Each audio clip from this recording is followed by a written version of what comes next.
In terms of just war theory, it is certainly just to strike back at Iran for backing these militants. That doesn't mean it's necessarily wise.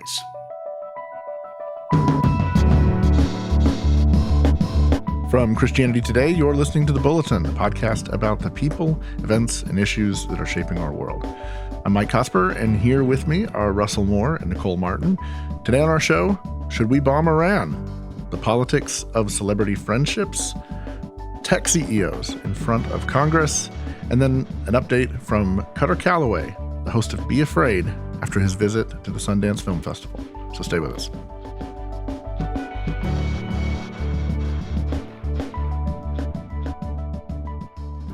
On Sunday, a drone strike from an Iranian-backed militia killed 3 U.S. service members in Jordan. The attack took place at a military outpost known as Tower 22. It's near the borders of Syria and Iraq. The strikes hit the outpost's living quarters. Along with the 3 deaths, 34 others were seriously injured, injuries ranging from minor cuts to severe brain trauma. This follows events on January 11th, when 2 Navy SEALs died while operating in the Arabian Sea. The SEALs were boarding an unflagged ship carrying Iranian-made weapons, presumably that were headed to the Houthi rebels in Yemen. The Houthis have been boarding ships and blockading the sea there because of the war taking place in Israel. One member of that SEALs team fell, another dived in to rescue him, and both were lost at sea. We are recording now on Wednesday afternoon.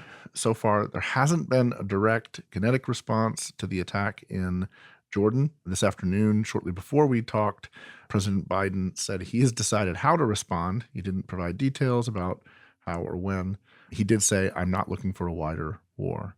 Also yesterday in Iraq, the largest Iranian-backed militia there said they're suspending operations against American forces, which people are taking as a preemptive move to signal that they're trying to de-escalate.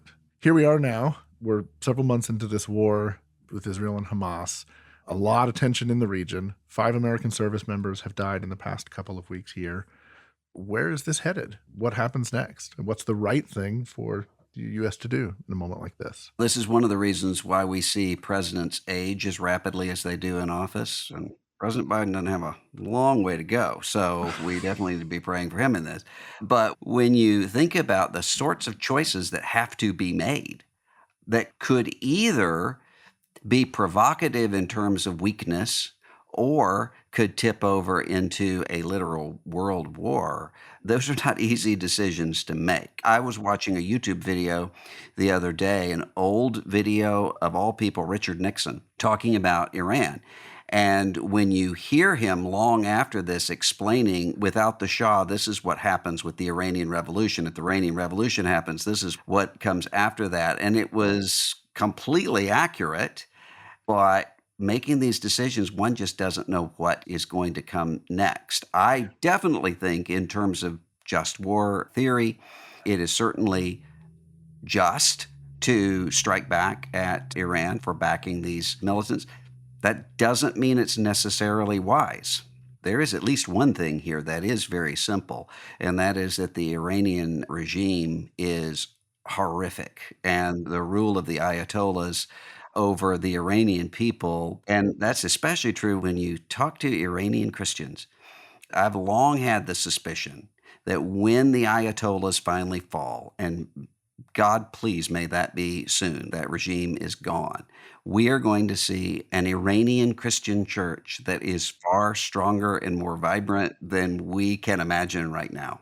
I was looking at the data. The attack on Sunday was the 158th strike against American troops by Iranian-backed militants since October 7th, when the war in Gaza began. There's a loud cry from a certain corner of the American military establishment, foreign policy establishment, from people saying, we've waited far too long to respond to these things. Now, of course, with the Houthis, we responded in Yemen, and there's been a lot of action against the Houthis in Yemen. It does raise this other sort of broader question, right? Like when we got out of Afghanistan a few years ago, there was a very small coalition of American forces there that was basically there to say, don't do anything. It was just enough to menace the Taliban and other militants to stabilize the government, stabilize the region.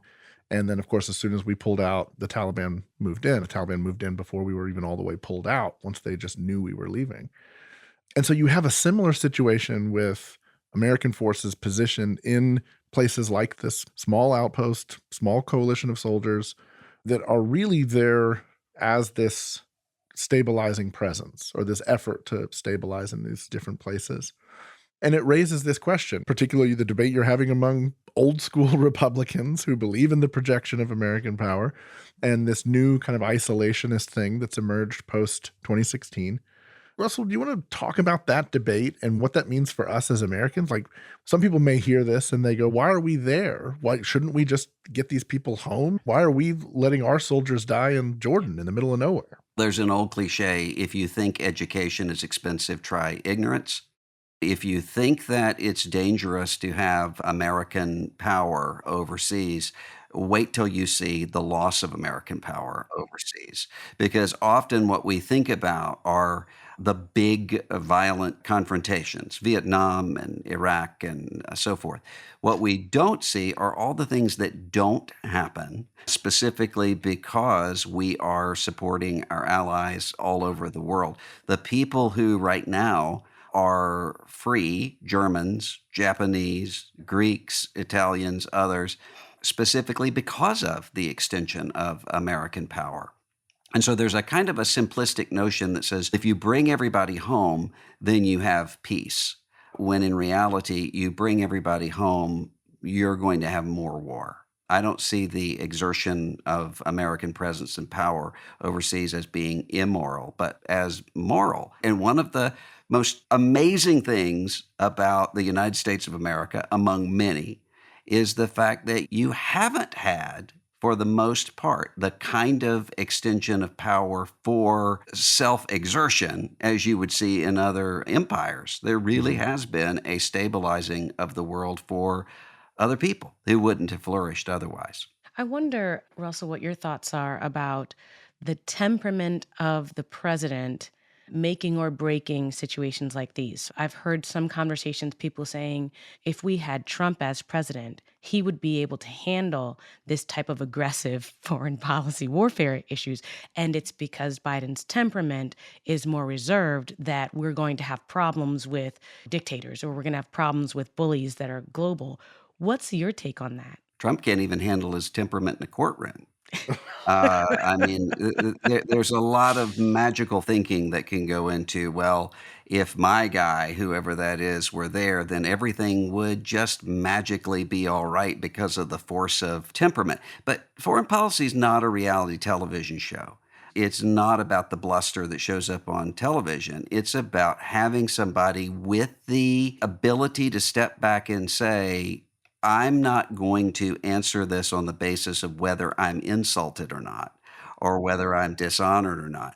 I'm going to answer this on the basis of what's good for the United States of America. There are so many moments in American history that you look at and you say, it is a miracle that Dwight David Eisenhower was president then, someone with nothing to prove.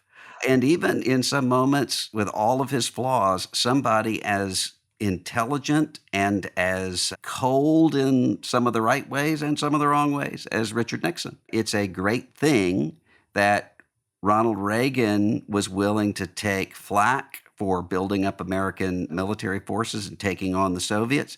And it's also good that he was willing to take flack from his right flank and willing to sit down and talk to Gorbachev. That takes a person very secure in his or herself to pull that off. It is a fraught thing because you hear the tension right now from people saying, we tolerated this for far too long. The moment these proxies send a drone at us, you should level them. That's what deterrence is about. That's why we have this power. As I think about it, and I think about Americans at risk in those places, keeping those places safe, there's part of me that says, well, isn't that part of our covenant with them to say we're going to make sure that anybody knows that if somebody messes with our people and our citizens, the full military power of the United States is there to protect them, to get them home.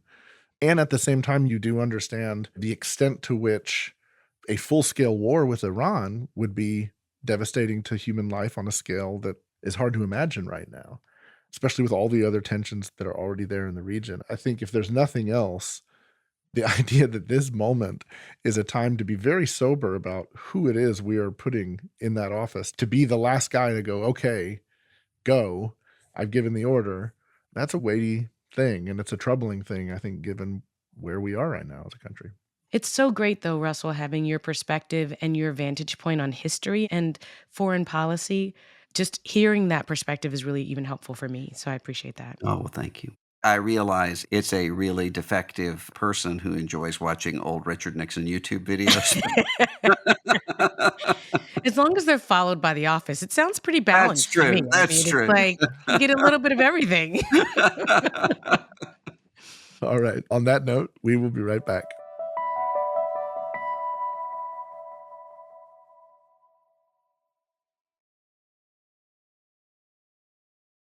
All right, we're a month into 2024, and it's been quite a year for celebrities in politics already. Recently, Snoop Dogg says he has nothing but love for Donald Trump. Snoop has previously said and done pretty heinous things about Trump, including sharing a picture on social media of himself standing over Trump's dead body while promoting an EP in 2017. Also, this month, we've had the rise of right-wing influencers who are now suggesting that Taylor Swift and Travis Kelce's relationship is a psyop. One version of it said that this whole thing is in order to seduce young men into getting vaccinated and young women into voting for Joe Biden. When we think about celebrities in politics, does it actually matter when celebrities get involved in politics? My challenge has always been I am more the lay politician. Unlike a Russell Moore who actually listens and follows, I sit in the crowd and listen to the banter going on around me. And it is a very sad thing that we have more people like me, lay politicians, who believe that the public opinion actually matters more than the foreign policy. So it's laughable to me because some of the things that I hear out here in the crowd in these lay streets, it's pretty ridiculous. But it also makes me a little nervous because people believe them. And when you compare the whole Gallup research on most trusted figures, Hmm. pastors and politicians are pretty low on the list. I think people do believe the influencers. That's the scary part. Yeah, I mean, I guess that's the question. Like, has a celebrity endorsement ever really made a difference? I can't think of a time when a celebrity endorsement actually made the difference. What I can think of happening are times when celebrities who have a really close sort of relationship with their fan base. Taylor Swift is one of them, who is able to say, "Hey, pay attention to this. You ought to register to vote." That actually, I think, has moved the needle a time or two. But I had a friend who is a pretty progressive guy who texted me yesterday and said, "Now, you know this world better than I do. Are the Republicans really going to make this election a referendum on Taylor Swift?" It's really one of these moments where you see the kind of outrage culture directed toward Taylor Swift for going to her boyfriend's football games and the fact that he's vaccinated and drinks Bud Light. It's silly made up controversy, and we're going to have a lot of it between now and November. And there's an element of this that's been around for a long time. As you're saying this, I'm remembering going to a Cosper family reunion 20-ish years ago, and I don't even remember the nature of the controversy. I just remember at some point during this thing, one of my cousins shows up with some grocery bags, and he pulls out Heinz ketchup, and my uncle goes, "Get that communist ketchup out of my kitchen right now." And I remember being like, "Wait, what?" And "We do hunts in this house because the Heinz family," and it was a whole thing with something to do with the Heinz. I have no memory of it. I have vague memory of it being connected to a presidential campaign. It would be Teresa Heinz, whose first husband was John Heinz, but she later married John That's right. Kerry. That's right. That's what it was. Yeah. So it was "Get this communist ketchup out of my kitchen" because of John Kerry. We do this tribal signaling thing, Mhm. and we always have, but we're just a little more psychotic about it right now, right? Mhm. To be fair to my family background, like my uncle was a little fringy anyway back then, right? But now it's like everybody's doing it. Related to this, there was another celebrity interaction yesterday that I just felt like we just have to talk about this on the bulletin. Elmo, the Sesame Street puppet Elmo, posted on X and he asked, "How's everybody doing?" The New York Post wrote about it today. I'll just read the headline. It'll give you an indicator of how everyone is doing. The headline was, "Elmo asked X users how they're doing, and the trauma dump was so depressing, even the president responded." Oh, no. How have I not seen this? So Elmo posts, "Elmo's just checking in. How's everybody doing?" Here's a fairly typical response. One person says, "Elmo, each day the abyss we stare into grows a unique horror, one that was previously unfathomable in nature. Our inevitable doom, which was once accelerated in years or months, now accelerates in hours, even minutes." Another person just responded, "Hi, Elmo. I just got laid off." And then President Biden quote tweeted it and said, "I know how hard it is some days to sweep the clouds away and get to sunnier days," he wrote. "Our friend Elmo is right. We have to be there for each other, offer our help to a neighbor in need, and above all else, ask for help when we need it." Which I appreciated that from Joe Biden. Yeah, until you stop and think the president of the United States is interacting with a hand puppet. Maybe. So, first of all, barring all trolls and those who are just replying because they think it's humorous, people want to be asked how they're doing. And I wonder, would anyone even respond if my pastor posted, "Hey, how's everybody doing?" I think they would say blessed and highly favored. I think they would say everything's good. God is good all the time. And all the time, God is good. But they're transparent on X with Elmo. This is interesting. Yeah, if you don't get the level of vulnerability that a Muppet could get, then maybe Then your ministry might be in trouble. you might be in trouble. Yeah. I think what we need is not Elmo. It's the two old guys up in the balcony on the Muppet Show. Statler and Waldorf. Those are the heroes we need. But genuinely, one of the reasons why I thought it was interesting, because I was just reading all these different celebrities and politicians things, and then I scrolled across that story. And part of the reason that I was interested in it is because of what you said there a second ago, Russ. This idea that there was something approachable about the Muppet that makes people go, "I'm going to tell you an honest answer. I just got laid off." There is this sort of thing that happens. And that's where I think there's something we do with celebrities in general where we project a lot onto them. Part of the power of Taylor Swift and her brand is the way she projects an authenticity and a vulnerability, which is performative and is not real vulnerability. It's not real authenticity. Like, who knows what she's really like behind closed doors when the cameras are off. I've heard she's a wonderful, lovely person from people I know who've worked with her. So I don't mean to imply anything by that. But the point being that it's not real, but there's something about that familiarity that's just really magnetically powerful. Yeah. And I think the Elmo thing actually illustrates it perfectly. And it brings me back to the point that you said, because in 2016, when I was talking to friends and family members who were super excited about the Trump thing, I remember two conversations in particular really pressing in with people and hearing, "Yeah, we just really liked him on The Apprentice." And I think it was this sense of, this is someone I know that I can get into the office. I know this guy. I've spent 30 hours with him last year watching 2 seasons of The Apprentice. Yeah. Please, fellow evangelical Christians, do not hear us as advocating for a return of ventriloquist evangelists. We don't need it. I was literally imagining a pastor in the pulpit saying, "Since you'd rather not talk to me," and just stoop down and hold up the Elmo. Nicole, I have seen it. No. We had a whole group of puppet evangelists, and including a guy I have seen preach with a little ventriloquist dummy there. "What would you say to the people here, Arnold?" "I would say Jesus loves you." That is, I wish that this were fictional, but it's not. I wish that we could all be in a setting like that. I'd probably have to leave. I don't have good pulpit face. Once I get the giggles, I'm done. I gotta go. I got you beat. Just go to YouTube and search for clown communion. I'm not going to say anything else about it because I can't possibly describe it without either saying something terribly heretical or offensive to clowns. It must be seen to be believed. I think I might have been part of a clown communion at time.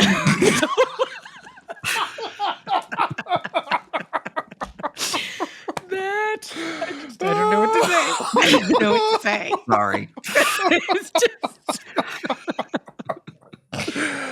Wow. All oh, right. boy. Okay. Lord have mercy on all of us indeed. We will be right back.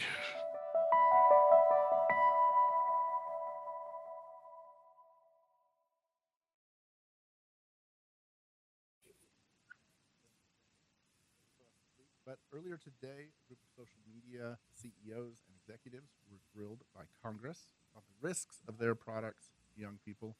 This included the chief executives of Meta, TikTok, Snap, Discord, and X, formerly known as Twitter. They testified before the Senate Judiciary Committee, and the hearing was intense. It was emotional. But there was a moment that stuck out to me today. At one point, Mark Zuckerberg was being questioned by Senator Josh Hawley, and Holly asks him to apologize to these families for what they've experienced because of the negative effects of social media on their kids. And, it was this kind of surprising thing. Like you often see in these hearings, it's very performative, it's very intense on the part of the politicians. They're in it to get their news that night of having been tough and having grilled.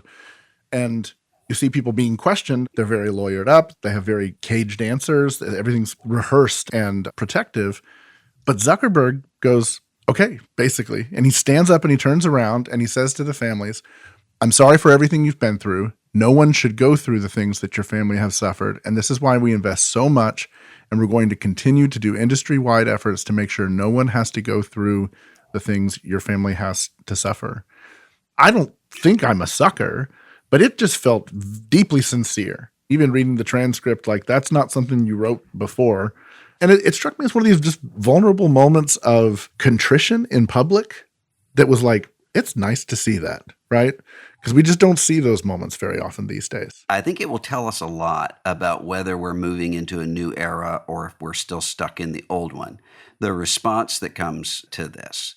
Because right now we're in a moment where to apologize at all is to invite the sort of response that says, see, even you admit what a villain you are. And so there are many people in American life right now who have concluded the best thing to do is to never admit error, never admit weakness, never apologize. And maybe we're worn out with that. I guess we'll see. We've talked before about this kind of culture of shamelessness, Mhm. where this bold shamelessness takes the lead. So I agree, it is nice to see some level of apology. What I think is the difficulty is an apology from Zuckerberg doesn't alleviate the pain that parents felt. I was very proud to see this level of legislation happening because families have decided we've had enough. And I know there's always going to be a tension in this conversation about technology and children. Is it the parents' fault for not putting more restrictions and all of that? Is it the technology makers' fault and the big tech company CEOs' fault because they could care less about your children? So it was nice to see the apology, but at the end of the day, I was proud to see families holding pictures of their children and saying, you will listen to me, you will pay attention to me. Whether it solves their need to have a target, a person to sue, a person to hold accountable, I don't know. So that's where the kind of tension comes in for me. Senator Lindsey Graham pointed out the contrast with the cigarette industry, which ultimately was, at least to some degree, brought to heel by lawsuits. And I think that comparison actually is right in this sense. Look at the way that the big tobacco industry leaders, all the way to the very end, would stand up and testify in front of Congress and say, our product does not cause cancer, and had their lawyered up talking points. This wasn't everything we need. It wasn't even everything we need in a start, but it's a start. And maybe we should pull back and just explain what the hearings are about ultimately as well. The Senate is looking at legislation that would provide new regulations, provide new safety measures, preventing child exploitation on these online platforms. And the families that are in there are families whose children have experienced to one degree or another, often with profound tragedy, child exploitation through these various platforms. What's the goal of the legislation? I'm not sure anybody knows what to do. We're at a point where, for the first, say, 20 years of the social media era, people didn't even know what was happening, didn't understand the technology, didn't understand the algorithms. There was no regulation. It was Wild West. And now you're at a point where these platforms are ubiquitous. Social media is completely woven into the fabric of American life. What can we do now? I was in DC yesterday, and you can see on the bus terminal stations, you see the ads asking for legislation to be passed to limit ages on certain social media accounts, to give parents more control on the types of material and content that teenage accounts can see. So I think there is something, but to your point, it's so interwoven in society. If we leave this at legislation alone, then I think we miss the point. And here's the next step, because I think this is just a foreshadowing of what must happen with AI. At a certain point, the government is going to have to step in to say, here's the age limit, here's the parent's right to be able to block or stop certain activity. But we're also going to have to start discipling parents on how to help your children to engage with virtual life. Forget just social media, but just virtual life in general, in school, with relationships and the like. There's a scholar named Allison Stanger who I believe she's at Harvard, has written a book about this. And she argues very much like we need to treat these as utilities because socially, psychologically, and the rest, like you think about how much damage they can do and how dependent we are on them for daily life at this point, like the way people communicate and all the rest. It's a fascinating argument when you start to think about how much of our life is dependent upon these things for communication, especially like for me as a parent, like trying to get information on events that my kids are involved with, trying to understand, oh, they want to go to this thing. Where do I find this thing? Oh, I sign up on Facebook, or I communicate through Facebook, or you go on Facebook and you go, who's this family she's going to a birthday party at? I want to know a little bit about I these did people. that literally 10 minutes before we started recording. Right. So there is this thing where it's some people want to say about the platforms and everything, just get rid of them, do without them, be a Luddite. We don't need all of that. When you really start to think about the ubiquity of it, I think that's what makes it so hard, especially as a parent. And let's not forget the whistleblowers who, Mhm. at least two that I know of, have publicly responded to Zuckerberg's apology. One of them publicly saying Zuckerberg knew that certain platforms that were being developed needed safeties, child safeties, and he ignored that need and just allowed them to be produced without it. Another whistleblower saying the apology was a good start. It's hard in cases like these to identify the victim because it feels like we're all victims in some regard, and therefore it makes it hard And to we're all figure out. guilty. Yes, Mhm. and we're all guilty. At a certain point, we're all going to have to make these decisions. And then we're all going to have to live with the consequences of these decisions. For me, it's easy because my children are young. It's easy for me to say, no, you don't have a phone. You may not use my phone to do this. But when you have teenagers, when a child has their own phone, it's like having your own weapon. How do we create the guardrails and the guidance that a young mind would need to know where danger is, what it looks like, what it smells like on the internet, which is much harder than just don't stop when the guy offers you candy from his car. This is very different. A resource that has been tremendously helpful for us as a family dealing with this has been an organization called the Social Compass. The woman who heads it up is Krista Bowen. She's a believer and hosts a podcast called Screen Sanity that I helped produce a few years back. And it's all about these issues. It's all about these questions. And she was on the bulletin about a year ago talking about this right before Christmas. You're going to get your kid a phone. What do you do? She says people always want to look for the tools. They want to know the apps. They want to know the filters and they want to know all the rest. But it is about your relationship with the kid and making sure that you have the kind of relationship where you can have transparency because it doesn't matter what filters you use. It doesn't matter what apps you use. Vile content and evil people are coming for your kids. And at some point, that content will find their way to your kid's phone. The question is what happens then? How do your kids respond? Do you have the kind of relationship where they can go, whoa, I just saw this. Can we talk about it? I don't know what to do. And it can be very upsetting. So highly want to recommend Krista Bone's resources. I think they're really helpful. And we can link to the episode where she talked about what to do when you get the phone as well. You know, I was just talking the other day to a parent who said that their child had come up and talked about something that happened while playing an interactive video game. And the parent was freaked out about this. And I said, what you really ought to be is happy that your child is willing to come and get you and talk That's right. about this without thinking, oh, I'm not going to tell mom because then she'll take away my video game. So that's a parenting success there. All right. We will be right back with Cutter Callaway to talk about Sundance.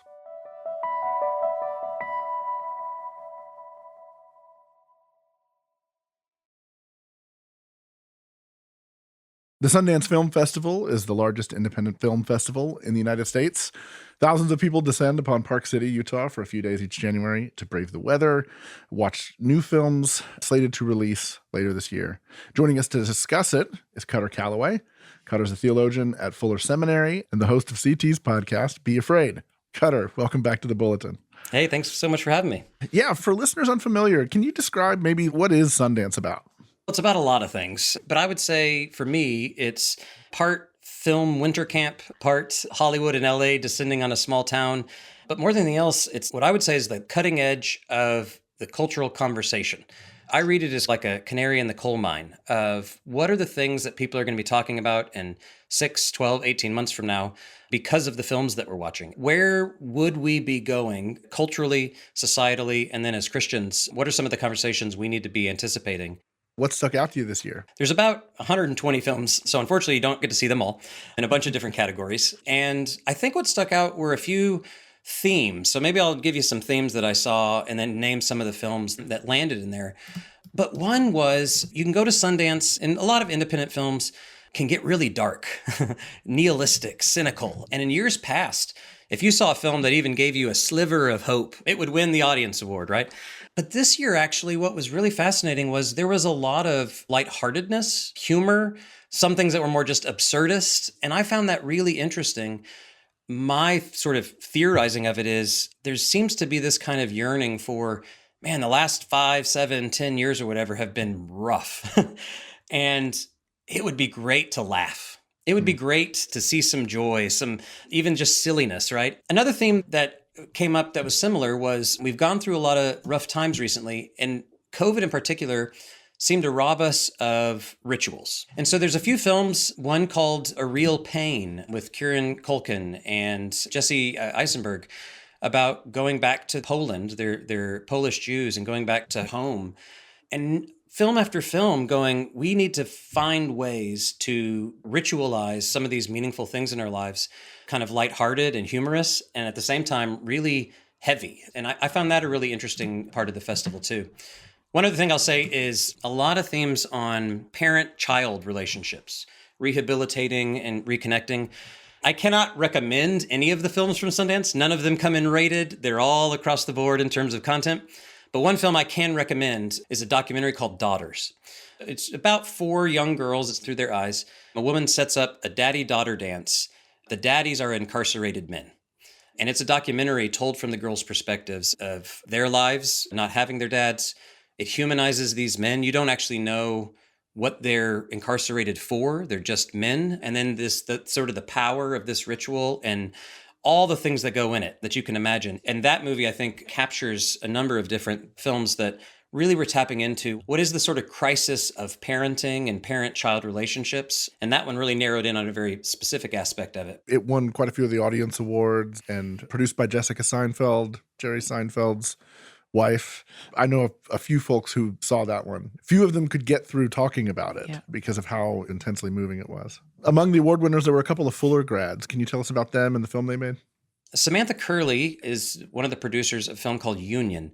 And it's a documentary that follows one of the men that started the unionization efforts coming out of Amazon.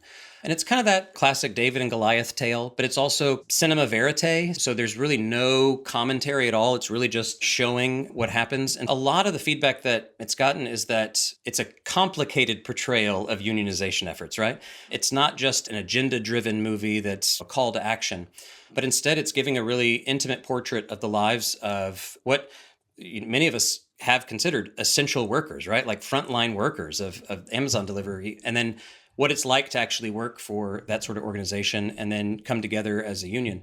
Some people have asked me, what does Christian cultural engagement look like at a place like Sundance? And I've now said, see Sam Curley's Union, because here is a person that has a degree in theology, but then has started engaging in producing and directing and writing films. She produced this one, along with a few other Fuller grads as well.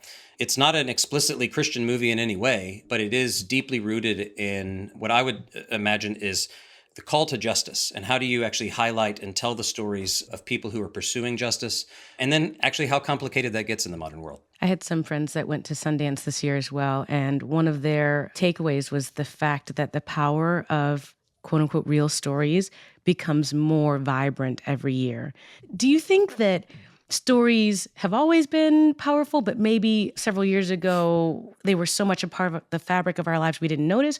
Or is the real story becoming more powerful because of the nuances of fictionality of life and quote unquote reality television? Is story more important now?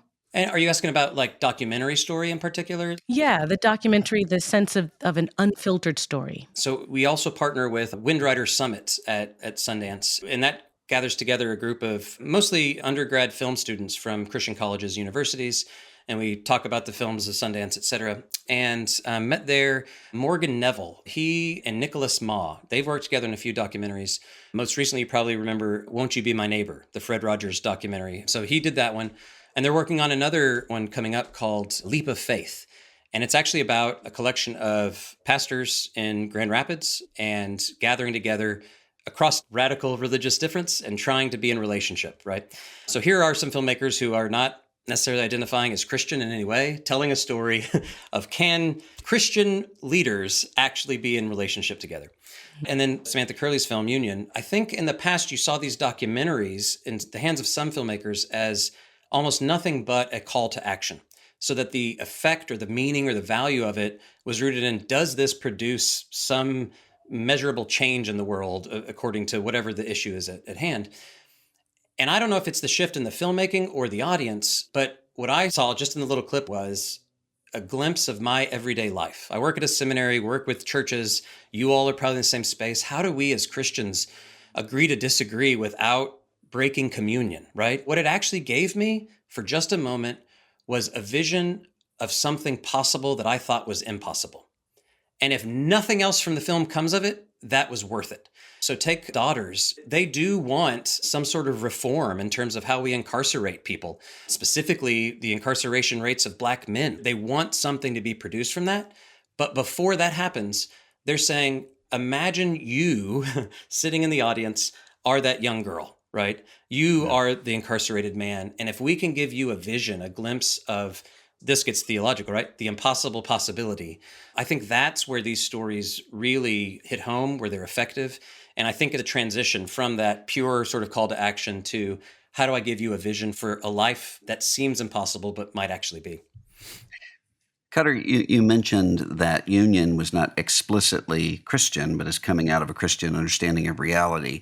How do you advise people who are Christians and filmmakers to decide how explicit or implicit they should be in making a film? As a person who's never made a movie, I've got lots of advice on how to make movies. But it is something actually a lot of filmmakers will ask me. And I actually usually default to, what story are you telling? And if you honor the truth of that story, if you're faithful to that story, you are honoring and being faithful to the storyteller, right? It goes wrong, I think, when it becomes heavy-handed or artificial, that we feel the need to add something almost in a sort of didactic way. Like, I need to tell you this is why Jesus cares about this, as opposed to allowing the story to actually reveal itself. A classic just sort of film trope is, or any sort of storytelling, is show, don't tell. And so I think that's always the challenge for Christian filmmakers, is to draw that balance between what's the story actually giving me and where am I trying to tell rather than show. I'd be remiss if I didn't ask the host of Be Afraid, did you see any good scary movies while you were at Sundance? The craziest thing about the festival is getting tickets. And so I actually didn't end up seeing any straight horror. I do know enough about at least one that I'm really fascinated in. And it was a Norwegian film. Basically, it's a realist drama, but people just start coming back from the dead. And they're like, what do we do? Like, it's my child or my grandfather, whatever. And they've resurrected. And so the whole horror story is, what do we do with resurrection? And I find this fascinating. The Norwegian film is called Handling the Undead. Handling the Undead. Won the World Cinema Dramatic Special Jury Award for Original Music. All right, we'll be on the lookout for those. Cutter Callaway, thanks for coming back. If you have not checked out Be Afraid, make sure and take a few minutes and listen to the pilot. It is terrific. That's it for us this week. If you enjoy the podcast, take a minute, leave us a rating and a review wherever you listen. It helps other people find the show. If you want to support what we're doing, go see us at ChristianityToday.com and subscribe today. We will see you next week. The Bulletin is a production of Christianity Today. It's executive produced by Eric Petrick and Mike Cosper. It's produced by Clarissa Mall and Matt Stevens. Post-production by TJ Hester. Our art for this episode is by Rick Shooks. Music by Dan Phelps. And social media by Kate Lucky. Thanks for listening.